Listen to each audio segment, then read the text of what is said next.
It's a couple after 10, so we can go ahead and get started. So thanks everybody for joining us in for our monthly member check-in. We have a few updates for you all today, and then we want to kind of open up the floor. If you have questions about things as we go through it, feel free to unmute yourself, ask, or if you want to type anything into the chat box. Obviously, still tons of stuff going on in the world right now, so we want to just go through a few updates as it relates to COVID, some stuff we're working on around racial justice, some upcoming events, some resources for members, some political advocacy that we're working on, and then at the end, if there's time and interest, I'll do a quick demo of some resources. So we'll go ahead and get rolling in. So as it relates to COVID resources, we just want to remind folks that the National Office has tons of resources through their website at socialworkers.org. That includes anything from telehealth to legal to HIPAA to self-care resources there. We are continuing to host our bi-monthly clinical peer support groups on the first and third Friday of each month. That will be next Friday, will be our next one. So if folks are interested in joining in on that, next week's one will also coincide with our private practice group. So I know that they are looking to have a couple of side conversations, one around specifically we're seeing this influx of folks transitioning into private practice or having an interest of transitioning into private practice during the pandemic, which I think is an interesting outcome of everything we've seen. So they're talking about developing a series of trainings for folks who are looking to do that, as well as some additional trainings on how to incorporate new social workers into your staff. So especially if you're bringing in limited licenses into your clinical practice. But those meetings are open for free. And then the other two entities that I just want to make sure folks knew about were ASWB and Pearson VUE. So this is mostly going to impact folks who are limited license and that's nearing their testing phase. So at aswb.org, couple of things there. They all have the most up-to-date information about any testing changes as it relates to the pandemic, but they also have put together a really good list of state-by-state legal changes since the pandemic and how that impacts your license. So actually, I'll just open that up real quick so folks can see what that looks like. But we've gotten quite a bit of questions throughout the pandemic about if my client's in a different state, or if I got a request to see somebody in a different state, what do I need to do? Can I do that? What license do I need to have? And so what's really nice about ASWB is you can just go through and you can click whatever state, and it will tell you which executive orders or whatever particular rules have changed since the pandemic in that particular state. So before the pandemic, Michigan, you had to be licensed in the state your client was in. Post-pandemic, or at least during pandemic, it's much more flexible. And so this is a really handy guide that just walks through each state-by-state regulation change. The other piece is Pearson VUE. So this is going to be specifically for folks taking the test. So if any of you are supervising folks, Pearson VUE is the testing site. So we know that in March and into April, many of the sites were closed, just period. This across here. Dwayne, you went out for just a moment after you started talking about Pearson VUE. Oh, thanks, Algeria. I'm up in rural Michigan, so that may happen. If it does again, let me know, and I will get my phone and just switch over to that. Can you hear me, Algeria? Yeah, you're perfectly fine. Okay, great. So Pearson VUE, they're going to be the folks who handle the testing location itself. So during March and April, they were out. There was no testing available, at least in Michigan, while most of the stay-at-home order was happening. But testing sites have been open. They've been running. Some of the specific locations have been full as they've kind of had to fill a backlog for those missing months. But at this point, we're seeing, at least in Michigan, that there are testing sites available, that there shouldn't be an issue for folks registering for their exam. And as we know from the Board of Social Work, they're now allowing until the end of June of next year for folks to get their exam in before they have to have all of their hours complete. So we're definitely pushing for folks who are limited license or those who are graduating, say in the fall or winter, to try to get their exam done before that June deadline, if at all possible. There also are quite a few national resources, free resources that are available to folks, and I just wanted to highlight these because I think a lot of times it's easy for them to get overlooked. NASW has a series of free webinars that include free CEs and all around COVID, so working with nursing home residents, ethical and legal considerations, telebehavioral health, and Medicare telehealth options. So if you're looking for some CEs and looking for some specific ones around COVID response, those are going to be great for you. Our national office also right now has been continually putting out letters or press releases or signing on to various documents related to COVID. They've reached out to ASWB. Some states have been much more impacted around the testing than Michigan has. We've been pretty lucky that things have run fairly smoothly past April. And then some other endorsements that I just wanted to make sure folks saw. And I think this is my last COVID update slide.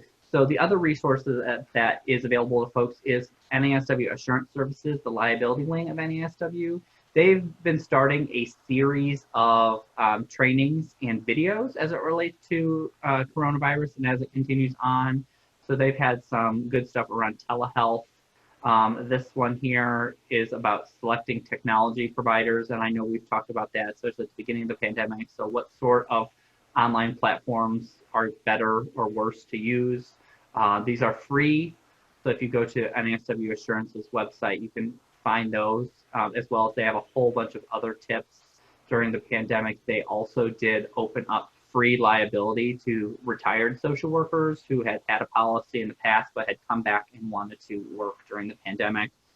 So I highly recommend checking them out if you need additional resources around liability or cyber liability right now.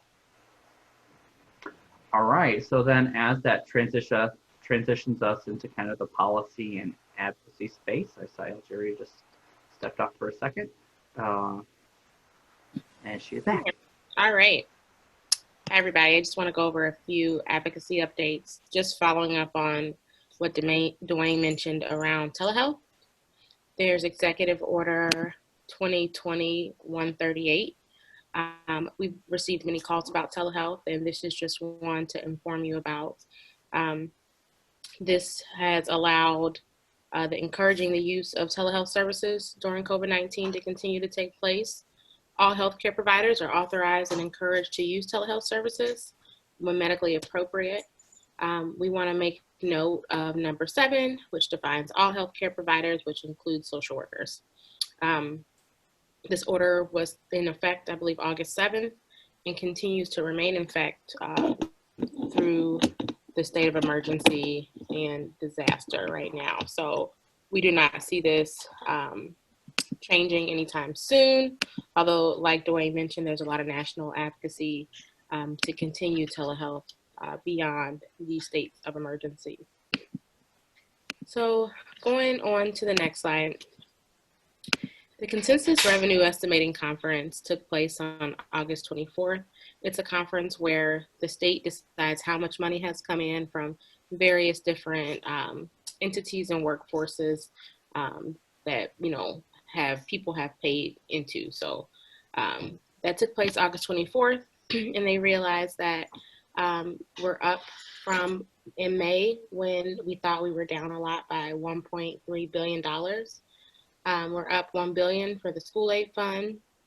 There are projected revenues for the fiscal year 21 beginning in October 1st, but we're still looking at an overall $2.4 billion budget shortfall. So just to let you all know, we are closely just monitoring this, but right now we still are unclear because of the pandemic. So the Paycheck Protection Program and the economic impact payments and the pandemic underemployment insurance compensations were all factors that helped make the revenue a little higher for these moments, but still looking forwards. We are still unsure and unclear, and we'll know more. One positive thing was the state of Michigan reached its settlement over the Flint water crisis. So as you all know, this has been going on since 2014, and there was a $600 million settlement for the city of Flint. All right, on to the next slide.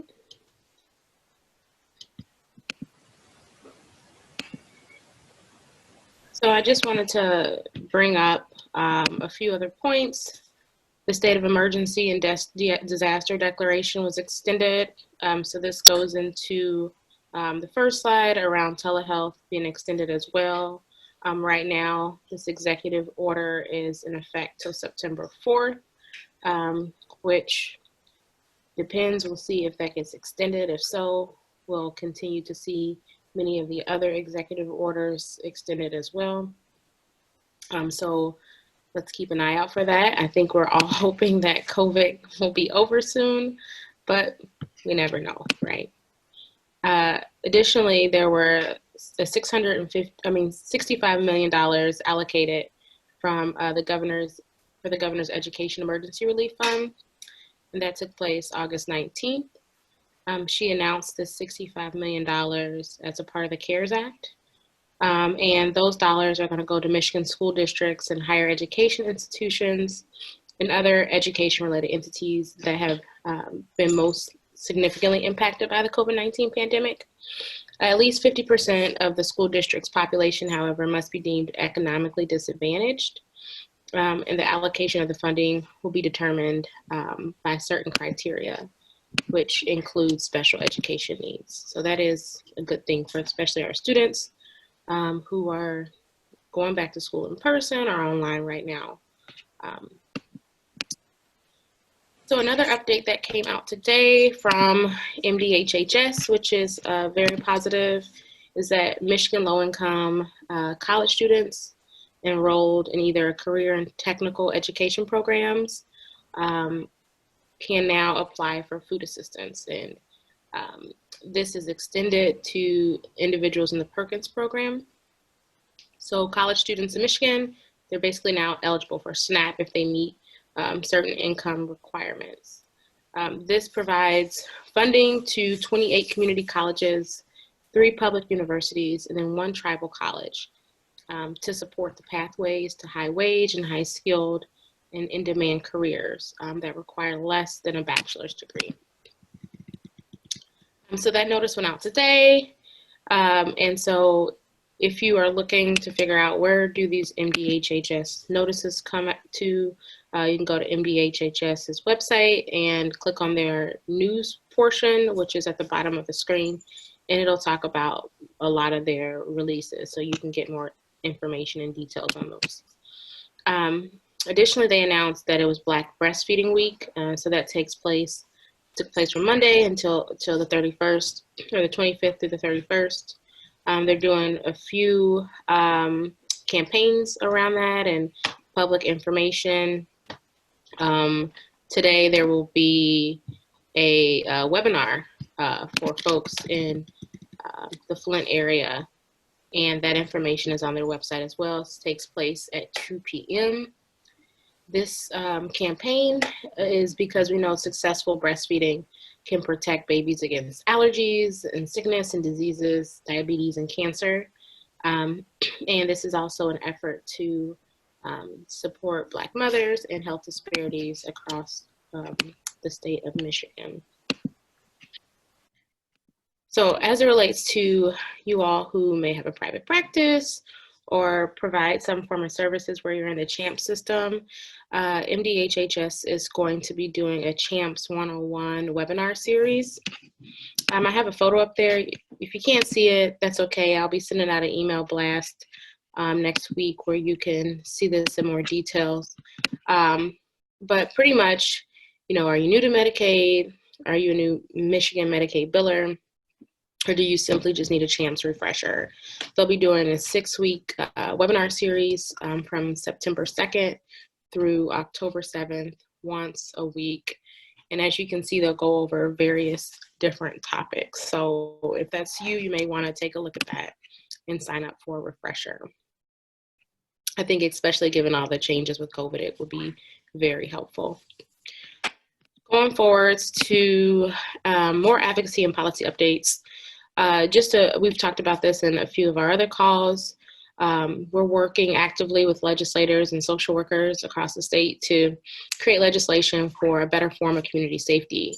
And we've had a lot of conversations. Some of you were on our call earlier this week, and just from the comments and conversations we're hearing in Michigan, it seems as if social workers really want to be some form of responders and in the community helping with deflection and diversion efforts. As it relates to racial justice, which Dwayne will talk more about here soon, NASW-Michigan staff, we've really been hitting the ground, sprinting with our national staff on racial justice initiatives. We are a part of a larger task force effort with multiple chapters, and we serve on the steering committee, the education, legislative, and messaging committees to really try to figure out how to dismantle racial issues and within the profession, association, and across the state and just across systems. So we're really proud to be a part of that and trying to work towards an anti-racist field. Algeria, can I add something to that? Sure. One of the things that this group is wrestling with to address is our own personal biases around racism, all of the isms.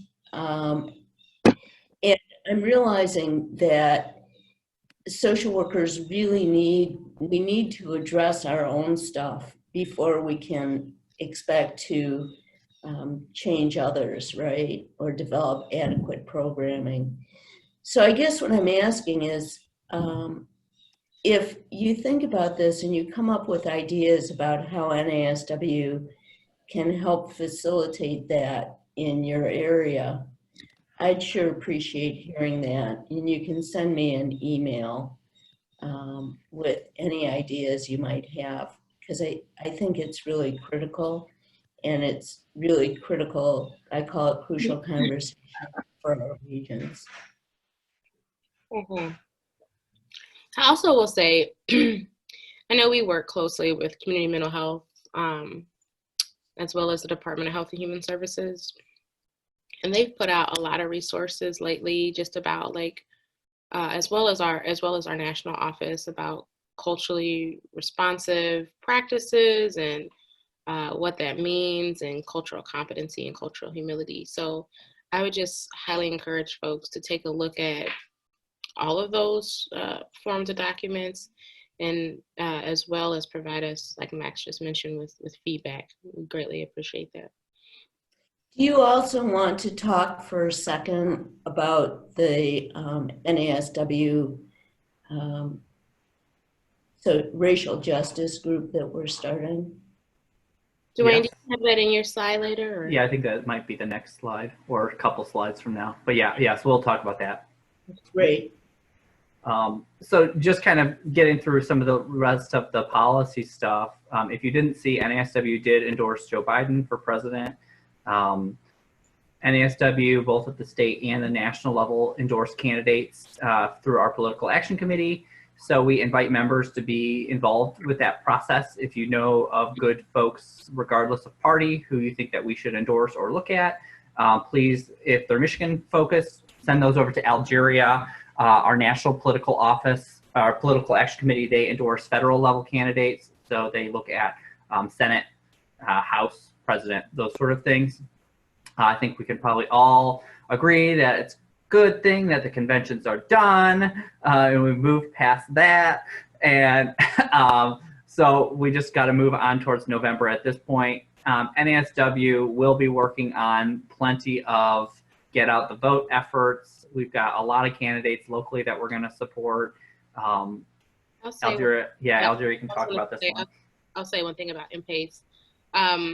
So typically MPACE meets monthly. And because there are going to be so many endorsements, right, we will be making some of those endorsements, just communicating via email. So if you'd like to be a part of that, please just reach out. I'll put you on the listserv.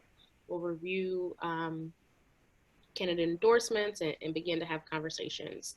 I know we have one of our members on who serves on the MPACE committee on the call. But additionally, we made a few endorsements before the primary, and a lot of these folks made it through the primary. Alicia Brabick, Matthew Stoll, Baba Koopa, Alex Garza.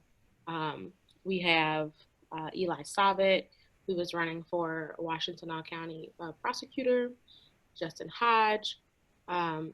So we're endorsing at the state level as well as local offices. We know prosecutor races are very important. We know judge races are very important. So we're trying to keep it a broad view. But if you know of some more folks, especially on the local level, who are social workers, please send them our way. Yeah, I'm always surprised how many MSW and BSW level folks I happen to just like pop across. I was doing just a Google search of Michigan social workers yesterday, and there's always somebody that's running for something, whether or not they're practicing social work or licensed right now, but they have a social work background. And quite a few of the folks that we've endorsed are licensed and practicing too. But that's where we really also rely on you all as members to know you know your communities better than we do in a lot of senses. So if you know somebody good that's running, we want to get them in. Altair, one of the questions that had come through in a past call, maybe it would just be helpful to just quickly talk about it. What is generally the process for us endorsing somebody? I'm on mute. Yeah, great question. So we send candidates an MPACE questionnaire, or they'll reach out and say, we're interested in potentially being endorsed. They fill out a questionnaire. The questionnaire really asks about, one person asked, will NASW endorse Gary Peters? I believe our national office has endorsed Gary Peters as well as Dan Kilby. And they're looking at a couple other folks as well. But they'll fill out a questionnaire, and the questionnaire kind of asks them about where they on certain positions. It'll ask them about if they're in congruence with some of the social work values and what initiatives they've taken towards those. And based on their responses, but also based on the needs of those communities, the committee will take a look at all that information and decide how to endorse, who to endorse, and how to endorse, right? Our endorsements vary. Some races need a little bit more financial backing than others, and our MPACE committee makes that decision collectively. Sometimes it's an easy decision, sometimes those decisions are very hard, but this is an important election, so they've been great with making really critical decisions on candidates. Yeah, and I just had scrolled over to the national PACE, and they have endorsed both Dan Kilby and Gary Peters. Yeah, and so one of the other things that at least MPACE looks at doing too is what's the level of endorsement, right? Do we do it? Is there money involved? Do we try to get out people to go and canvass or campaign, or is it really just like a visible vocal endorsement? And so depending on the race and kind of maybe how much additional support they need, I know that that's often something that we look at. And MPACE does have a say in state level Congress individuals, so we'll get a response from our national office, and they'll say, why should we endorse Gary Peters? Why should we endorse Dan Kilby? And these are people that we work with closely on a state level, so we know those responses a little bit better. So that's how we endorse our Congress people as well. Yeah, and Ken kind of had a follow-up, like, do we always endorse a social worker if they're running? And Ken, the answer to that is no, right? They have to be the right candidate for whatever race is. And so that's a simple answer. We would like it to be lots of social workers running, and we hope that they're always the right candidate, but that's not always true. All right.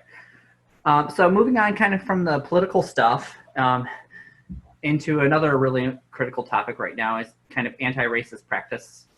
So NASW, as we've already talked about, has quite a lot of resources available on the national website, whether it's training materials or practice materials. There, our National Vice President of Ethics, Dawn Hobdy, recently put out a really good kind of statement from the national office, but also really recommended for folks to go and use the My NASW member community to really kind of hash out and share resources amongst each other. If you're not familiar with the My NASW member community, so any NASW member can participate in this. It's basically NASW's virtual, it's almost like if Facebook met LinkedIn.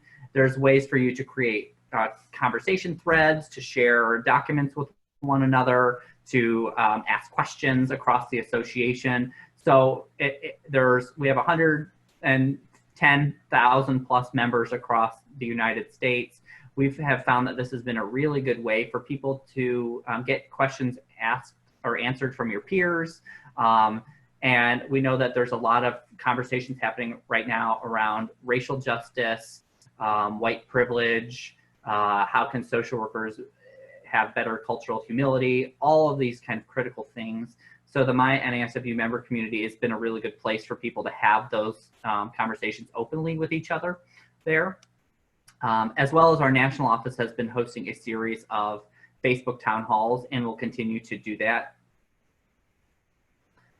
There's also been a few statements coming out and resources from the national office, including around excessive force, dismantling systems of oppression, racism within the social work profession. So those are all available on the racial justice page through the national office. And many of them also had gotten emailed out to folks. There's a couple of upcoming events as it relates to this that I want to make sure folks have on their calendar. One is today at 2 o'clock. So if you are free, the national office is going to be having one of their follow-up town halls. This one's going to be specifically on social work and policing reform. We know that there's a whole range of positions that social workers take on this. So we've been having a lot of really hard and important conversations within the field around social work and policing. Do social workers take kind of a collaborative approach? Do we take a full abolition approach? Is there some middle ground area? This town hall is going to continue that conversation. We're excited to see our former board president, Guadalupe Lara, is going to be one of the panelists on that. And that's going to be streamed on the NASW National Facebook page at 2 o'clock. So please feel free to join in on that. You can ask questions, you can interact on that. The second piece that we're really excited about, and we've been working on since, I think this is maybe June when we had our first statewide town hall, is we are launching our Social Justice and Anti-Racism Committee. So this is going to be a Michigan-based social work collaborative group that is going to meet at least monthly at this point to work on issues as it relates to anti-racist practice and initiatives and community organizing work. The first meeting is going to be Wednesday, September 9th at 5:30. So if you are interested in joining in on that, we really are hoping that this is going to be a working group. There's a lot of stuff that we need to do as a profession and as an association. So we want to have that input from our members, the guidance from our members. And so that information is also available on our website. The other two events, one is specifically more related to kind of racial justice work, which is LEAD, October 29th. It's our virtual legislative education and advocacy day. This year, we're theming it around reimagining social work with kind of a two-pronged approach. We're looking at racial justice and political social work. So there's 7 CEs for LEAD. Registration is open now. We will have sponsorship and virtual exhibitor space available. So if you're at organizations that are hiring social workers right now, if you want to increase your name recognition, we would love to have you exhibit or sponsor also at that event. And that, like I said, is going to be virtual. It's going to be a 9 to 4:30 on October 29th. The other new initiative that is starting on September 28th, our BSW and our MSW student representatives on our board will be launching a series of student networking sessions this year. We know that campuses are moving virtual, and it's going to be social work education is going to look very different, at least for the first 6 months of the year, likely. So this is going to be a really good opportunity for students all over Michigan to engage with one another, and to brainstorm and talk about what's going on and what's needed. So the first one's going to be on the 28th, again at 5:30. We're hoping to also Facebook Live that event. So a couple of ways for people to participate. And that's open to all students. You don't have to not just members. Dwayne, I just dropped in the chat box for people because I was receiving a few questions about how you sign up for policy updates. Great. There's a link and you just fill out your information. And go. Perfect. Yes. Fantastic. Thanks, Elgeria. The other quick member updates is every region in the state now. So if you aren't aware, Michigan breaks our state into 11 different regions, kind of based off of geography. And as a member, you kind of fall into whatever one your address is in. Every region now has a Facebook page. So if you're not on that already, we invite you to join your regional page. That's a good way to get connected to people specifically in your area, to also share resources. And if there are news stories or things going on that are kind of relevant to social work, that we invite you to participate in that. The national office has helped launch the National Veteran Suicide Prevention Initiative with the Trump administration. So you can find more information about that on the National NASW website, as well as there's a whole bunch of kind of these fringe benefits of membership, where it's like car rental discounts, you can get discounts on various services and goods. So they've added a UPS one. So if you're mailing a lot of stuff right now, or if your organization is doing that, you can find some discounts through the NASW national website if you go to member benefits area for that. And then the last two kind of reminders are more based off of questions we've been getting quite a bit lately. And this one I just wanted to put back up because we've been getting some questions, especially from new folks, about how do you list your credentials? What's the right way to do it versus kind of the wrong way? And I'll say most people list their credentials the wrong way most of the time, versus what the state asks folks to. So for the master's level, which is going to be most folks, you should always have your designation listed whenever possible. So whether you have a clinical designation or a macro designation or both, because that legally then tells an employer or the public what you're able to do, what your scope of practice is. So we highly encourage folks to just, when they're updating your business cards or your websites, if you don't have that designation listed, to just make sure you update that. We also have the associate's level RSST, and then the bachelor's, there's no second designation. So it's just the LLBSW or LBSW there. The other question we've been getting quite a lot since the pandemic started is from social workers asking about CEs. And the question is there going to be any flexibility, or is the state going to open up the rules to allow for more online CEs? And so actually right now, social workers, you can earn 100% of your continuing education virtually already. So this is really kind of an important piece to echo across your circles, because live content counts as a live synchronous event. So if you're attending a live webinar, that counts basically as an in-person session. So if you attend our lunch and learns, almost everything that we've been doing since the pandemic started has been live. So that can count, and you can do unlimited amount of those. The only things that you're limited on are what's considered alternative learning, which is pre-recorded webinars. So if there's not a live presenter, if you're looking at something that was recorded a while back, or something like a virtual book club, which we have through NASW-Michigan, or if you get home study journals, those would also count as alternative learning. So just being really careful and cautious about where you're getting your CEs, but we know that there is a bit of confusion out there with folks, especially as it relates to online learning. So please feel free to pass this message along to folks in your circles, because we want to make sure that people have the most accurate information in there. Okay, question on clarifying. Yeah, so it looks like Maria. Yep, Maria, that would be correct on your credentials. If it says micro and macro, so that would be incorrect.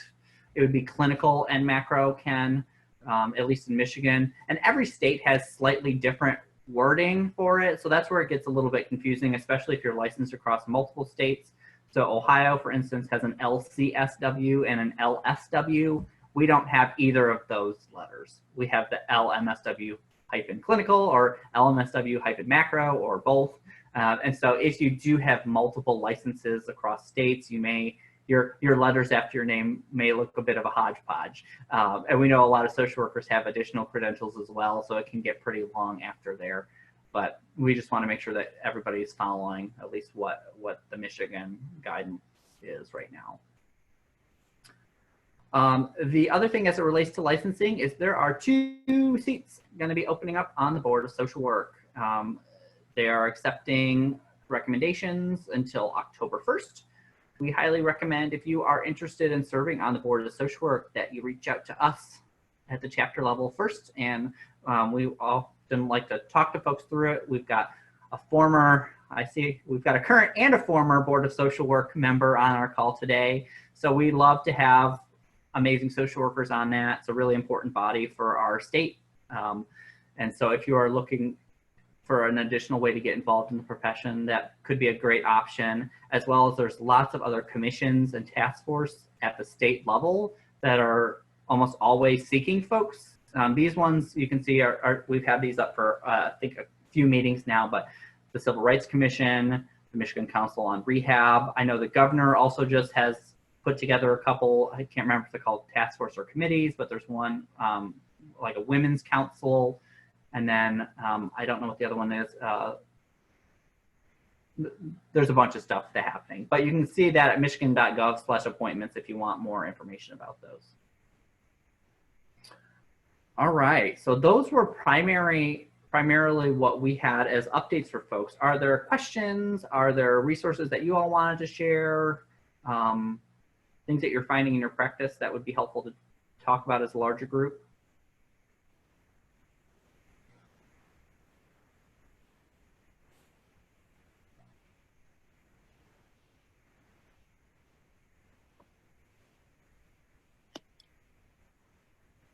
I would just, it's Shelley, I would just speak to how much I appreciate these meetings happening like this one today.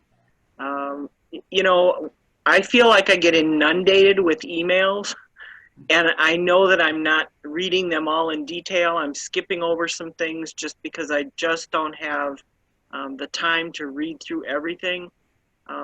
So to sit down for an hour and actually have Algeria's updates about licensing, et cetera, I find it very helpful, and I wish more people were participating. I know I'm going to say something to a lot of the folks that I see from time to time and encourage them to take part when they can. So I just really appreciate that NASW is doing this. Thanks, Shelley. And I know personally, I've been wanting to do this for a long time, and it seems like the pandemic just has opened up that flexibility. And I think people are much more just used to being on a Zoom call now than maybe they were 4 months ago. And so I found it pretty helpful for us because there is a lot of moving parts in social work, right? One of the things that we didn't even talk about today is that there are going to be some new rules changes happening to the social work general rules. That we had our public comment period. I think that was in June. It's already been a while. So probably by the end of this year, there's going to be some changes.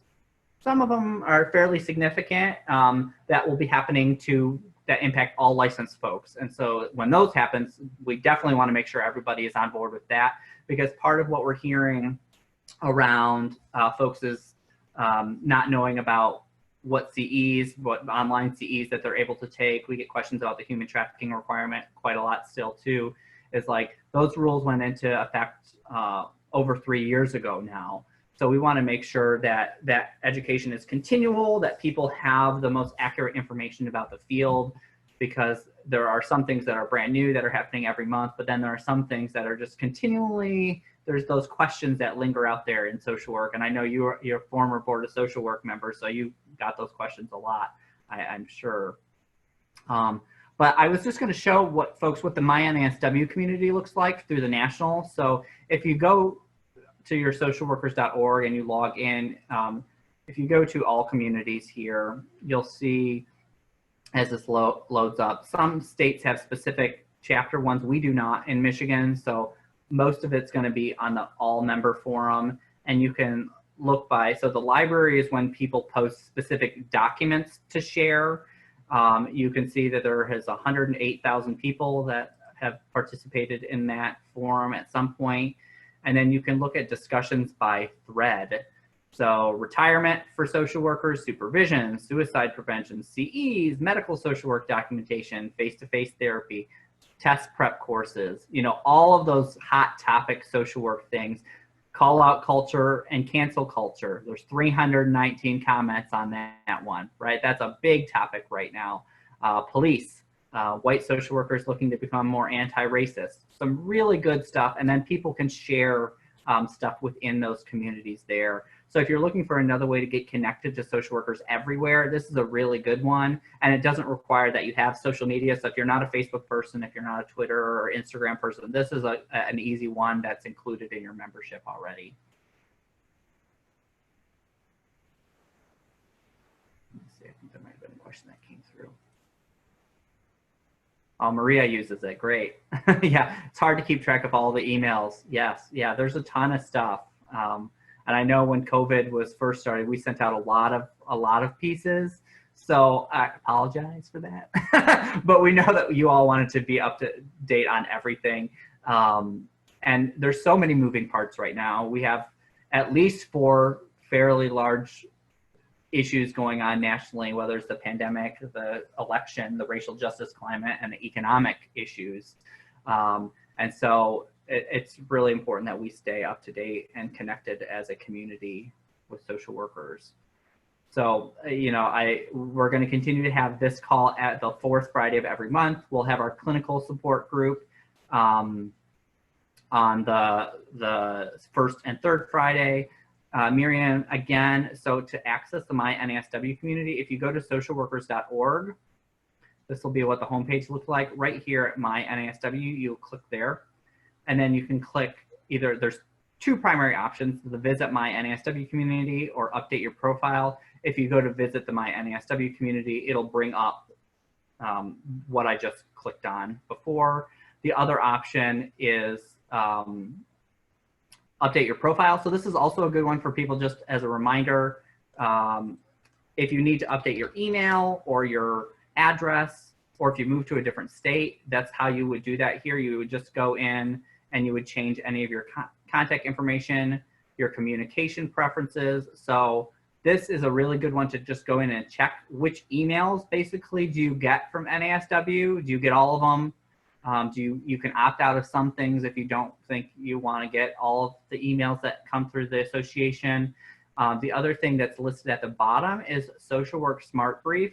I highly recommend that folks click on this. It's a really good roundup. Basically what it is somebody, this entity, Smart Brief, does a complete internet search every day about what news is impactful to social work or mentions social work. And then you can choose how often you get it, and then you can also tailor it, like if you only want social work news, if you want more career focused news, but you can sign up for those right there.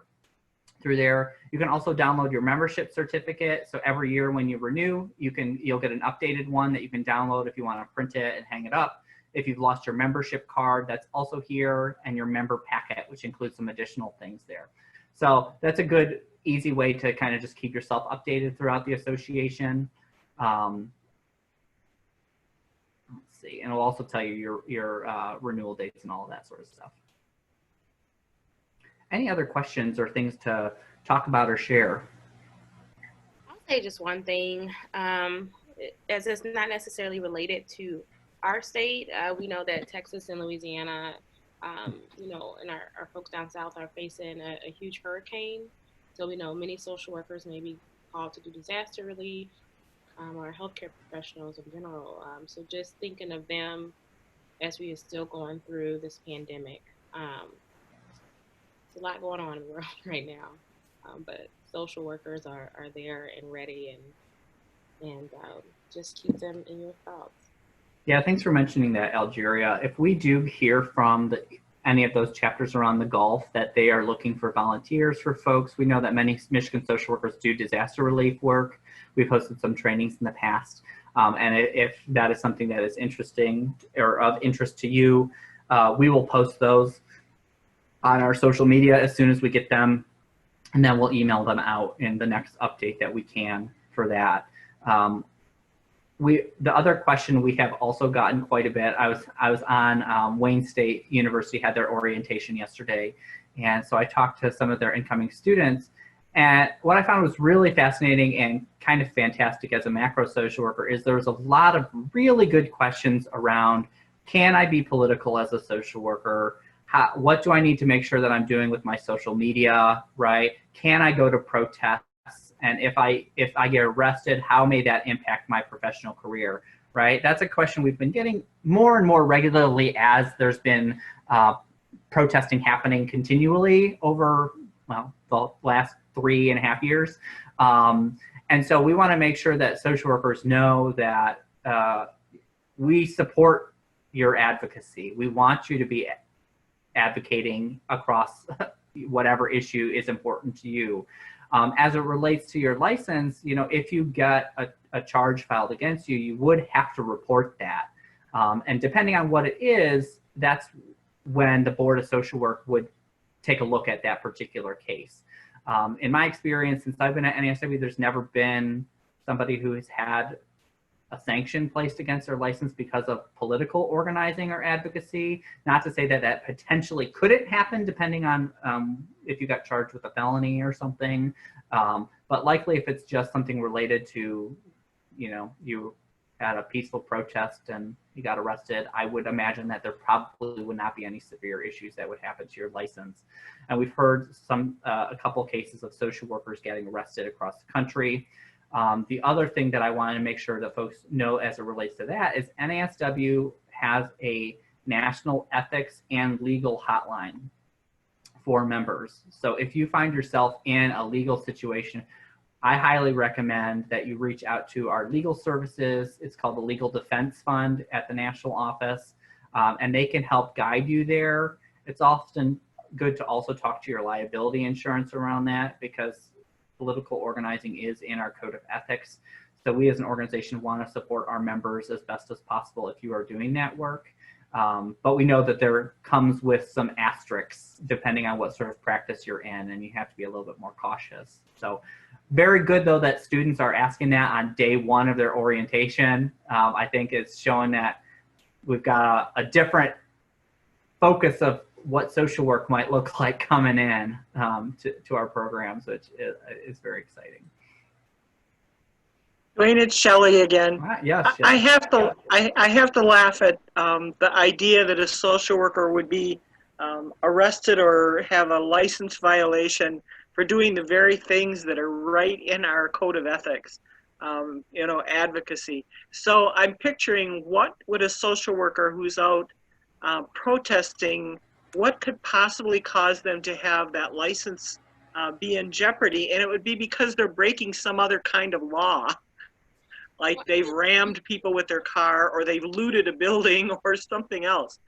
Peaceful protesting is not, I suppose you could get arrested for that. I was arrested for sit-in back in the 60s or the early 70s.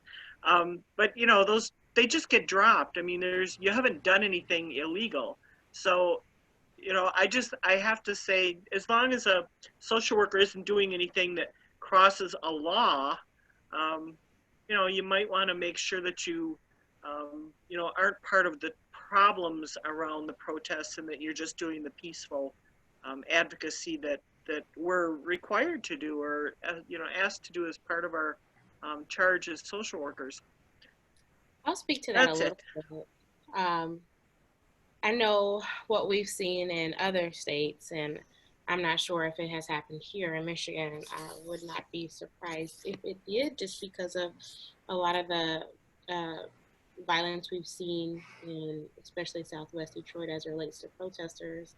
But we've seen protesters, especially people of color, Black protesters who have been peacefully protesting, right? But because of the nature and militarization of some of the police in those cities, situations have escalated, and social workers and people of color and non-people of color are being arrested. And so I think there are situations where it can happen, even if social workers are there doing the right thing, right? And I think right now we're just in times that are really tricky and difficult, especially for social workers of color and those who are allies trying to be there in support of some of these causes and issues around police violence. I appreciate that comment, Algeria, but there's a difference between being arrested and then being convicted of something. And being arrested, like I say, I can't even tell you how many times I got picked up, booked for sit-ins, etc. Back in the early 70s. And, but there was never a conviction. And it's the conviction that could then threaten a person's license. Just being arrested, you're innocent until proven guilty, or at least that's what the law says. But I believe that the way the licensing board would look at that is to look at, was there a conviction, and then what is it for? And in my experience on the board, on the few things that we had, the few cases that came to us, typically were about things like drunk driving or assault charges. And even then we looked at those to see whether that meant that that person would actually lose their license or something less. So, from my perspective, in Michigan, and the experience I've had with the licensing board, is that protesting, as long as you're not doing some other, I'd call more heinous kind of crime, probably isn't going to be a loss of license. You may end up with something else if you've done something. But I would not want any social worker out there to think that they can't speak their mind, speak their truth, advocate for the things that are important to them, and worry. I mean, the worst that might happen is that they may lose some customer or client who doesn't agree with them. But I personally think it's important for social workers, if they feel something's important to them, is that they, also let people see who they are and what that does mean to them. I think part of our job is to help educate people as well. And if you have somebody in your purview who needs help understanding something, some principle or value, I think that it's important to share that part of your personal self. And, you may find out that you disagree with yourself at some point. But, to go back to, I think it's tragic that we have to put up with some of the stuff that we're putting up with at this time. However, I would not want a social worker to worry about their loss of license because they're out there doing their job, basically, or advocating in the way that they need to advocate. Enough of my soapbox. Yeah, no, thank you, Shelley, for mentioning that. I think what we have seen in other states, and hopefully we don't see that here in Michigan, is that social workers, especially social workers of color who are peacefully protesting, are being arrested, but just because of disproportionate rates in conviction, they have been convicted, right, of some of these things.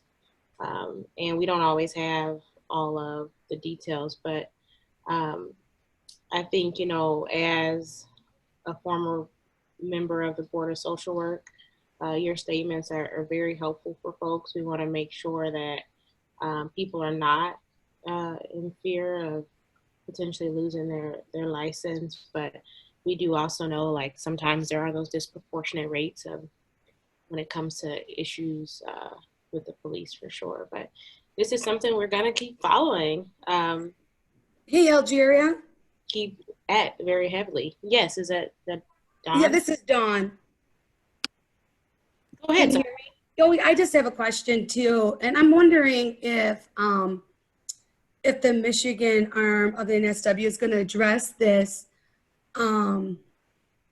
because as a white woman and also as a woman of a biracial child, and as a woman who's not a registered Republican or Democrat, and as a woman who really goes by policy, and I believe everything that has been stated, and I support Black Lives Matters, and there's a lot that I support. What about the protection of people, and including license, of people that have a different thought or a different frame of mind and get attacked and badgered and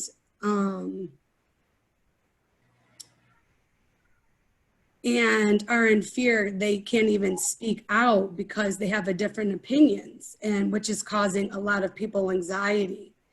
And even just from a simple statement being made, then all of a sudden people are being accusatory of, you're racist, you're this, you're that. How are we going to address that as a chapter, and dealing with clients, because it's okay for people to have different thoughts and opinions, and it's okay for people, and we should be able to have open dialogue without people feeling attacked. And that's one thing that I believe is missing. It seems from both sides, from that everyone is just attacking everyone. And I've had clients, I was on a call yesterday with a group, I was invited to join this group and just talk with them, because their anxiety is so high because they can't even feel as though they can freely speak, because then they're judged, even if they are a Biden supporter or they are a Trump supporter, or they're not supporting either. They just have an opinion. And this is one area I feel has not been touched on by social work, and I feel it is something that we could do better in. And even for myself, how do we go about addressing that? One thing I can say as it relates to politically or advocacy-wise, legislatively wise, NASW is a nonpartisan organization, and we support our values and our code of ethics and things of that sort. I think what we have done at Michigan and what our national office is trying to do, especially through our racial justice work group, is just to be more informative and educate people on terms and language and historical contexts and components, and also educate people on the ways in which the profession has incidentally or accidentally perpetuated forms of oppression, right? Just to get folks educated, to create an opportunity for communication and engagement in a different manner. So that's what I can tell you. Duane, I don't know if you wanted to add any more to that. And I do want to say real quick, Algeria, the very first conversation all of you had before the national one, but the Michigan one, I saved the PowerPoint because it was very educational for me, because it delved deep into the systemic racism and things of that nature. And it talked about the unintentional and then the intentional. And I think that just even as clinicians, even though I'm a macro practitioner, I'm still a licensed clinician as well, is that the values and the ethics are to treat people and not, you treat them with value and dignity and respect on all coins and all sides. And I mean, Facebook, social media has just turned into horrific. Like, I'm like ready to get off it, because I even see social workers that are just, we all have, and if we say we haven't, then you must have like angels as friends, because some of the things people say are just horrific. And it's just like, no, that's not how you deal with it, I guess. I don't know. Maybe what I'm saying isn't coming across clear, but I just think that we can do better as individuals. I think we can do better of getting our message across as individuals, but also being inclusive of everyone, whether they agree or disagree, doesn't mean we have to be so negative. Yeah, Melissa, or Dawn, sorry, I can take on that a little bit more too. So I think part of what we're hoping will come out of our social justice and anti-racism committee is exactly this sort of thing, whether it's resource development, additional trainings, right, or just open conversation. And I think that's really, the starting point, partially why we've had these statewide calls and conversations in Michigan, because there's not always a lot of opportunity for us to be honest about things. And even on those calls, it's really hard, right? Especially if you have a dissenting opinion on some of this, because social work isn't a monolith. People come to our field and have a whole range of backgrounds, faiths, political ideologies, right? And so while where as a field, we try to frame it, and as an association, we try to always frame it back to the code of ethics. How does this fit within our code of ethics? And then as an association, we have this whole additional policy framework and a policy framework of positions that we rely on kind of to guide our positions. But it's a very tricky, it's super tricky what you're asking, right? We're in such a polarized climate right now that almost being kind and empathetic to folks people are so on edge on everything right now that even you said it perfectly. You said it perfectly. Yeah. It's like it's like people are having a hard time being empathetic.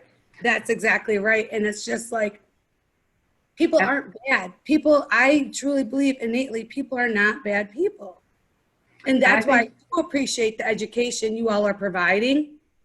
And I think that's where social workers can really use their skills, especially their therapeutic skills in these conversations, right? To de-escalate, to open up the forums, to kind of be that mediator in a lot of these conversations when possible, because everything is heated right now. And a lot of it's for good reason, right? We're seeing these hugely and visibly oppressed bodies and groups of people that are literally being shot in the street. Our political climate is like insane, right? It's like people have picked their corner, and it's really hard to like move a little bit to the middle to at least have some open conversation. But I think that's where a lot of times the clinical skills can be really valuable in terms of how do we navigate really difficult conversations. And I know as an association, we struggle with that internally too, because not all of our members agree with everything that we put out or do, and that's expected. But that's also where we want to make sure that you all feel like you can talk to us if you don't agree, because it's not staff that make decisions, it's our membership. That's why we have committees and task force and a board of directors, right? And so we want to make sure that everybody, regardless of their ideology, their political beliefs, have a place within our field. Now, we want to challenge injustice. We want to challenge oppressive thoughts. We want to challenge, social workers that are, I've seen some really openly hostile social workers, and I think it's important to have that call in, call out sort of culture within our field, because we have to be able to provide that honest feedback to one another, but remembering it's coming from a place of caring and love and growth. And so it's all going back to that social work 101 about relationship building. It's like, the people that are in your circle. I know it's really hard not to get into some social media arguments with some of my family members on things sometimes. Probably many of you are in that same boat. But I think we have to, when we can, try to de-escalate, remember where people are coming from. Sometimes it's just about education and storytelling. This is my experience. This is how what you're saying is affecting me. You may not intend it that way. But I think as we continue to have these open conversations, both as social workers and then as broader community, I think that's where we just need to continue to talk to one another as opposed to shutting people down when necessary. Although there are also times where you need to, for your own self-care, put that barrier up, especially when there may be direct hate or racism or whatever coming directly at you. And I know we've seen that in our association. Some of our staff have been directly gotten hate mail in the last several months, and it's not acceptable. And so we have to also then, as an association, staffing within the association, how do you address some of that pieces? And so it's a tough conversation, and I'm hoping that these are the sorts of topics that will come out of that committee that's starting in September. And so then we can figure out really what sort of action is necessary after this. Yeah, thank you. Yeah, it is really tough conversations. And it's really sad because you see friendships being ruined, and instead of people speaking out of love and understanding one another, and allowing people the opportunity for growth and to learn instead of just shutting them down. So thank you. Yeah. Well, that's a hot topic to end on today, Dawn. I know. Dang it all. I'm sorry. I'm going to put it on Shelley. I'm going to put it on Shelley. But I think as social workers, this is where we have to be able to talk to one another. It's like, these are the things that people are dealing with. There's a lot of struggle happening right now. And honestly, as a white person, I can't complain about any of that stuff. I might be stressed with COVID and, all of this other pieces, but like, my life is not directly impacted by this. And I think we also have to recognize the privilege that a lot of us have within the field too.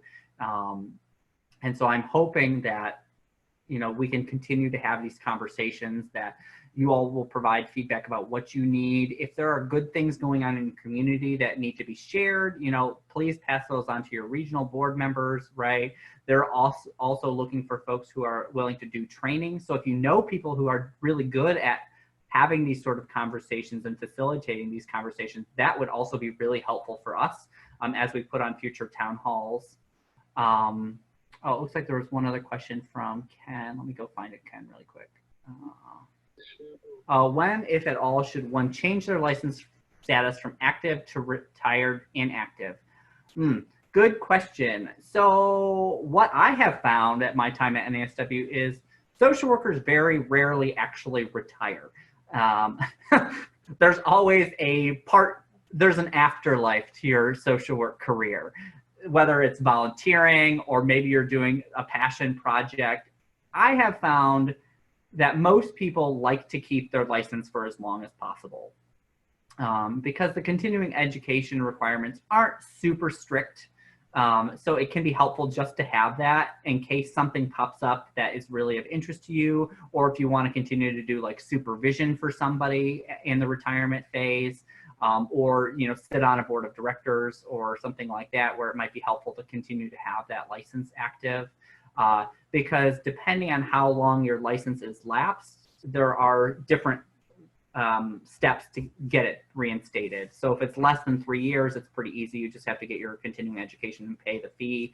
If it's like 3 to 7, you also then have to add in, I believe it's your supervision at that point. And then if it's over 7 years, then you also have to take the exam again. So you want to be a little bit cautious in terms of like, what does retirement mean?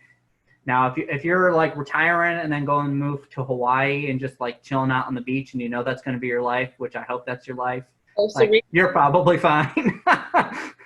But if you think there's an active after social work career, then I recommend for folks to keep their license. If you're doing clinical practices, there's a lot of other factors that you want to start to think about as you get near retirement. And even if you're not near retirement, things like having a professional will, that's something that a lot of folks don't think about. But like, what happens if you pass away, right?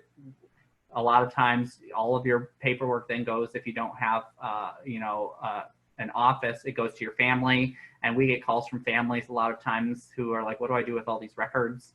And you don't want to necessarily burden those folks. And so NASW has resources on that. But specifically as it relates to licensing, I say keep it if you can. You know, you can get most of your CEs, if not all your CEs, for free through NASW. I don't know if anybody else on the phone has other thoughts on that. Move to Hawaii. That's my suggestion. My only thought is you keep your options open.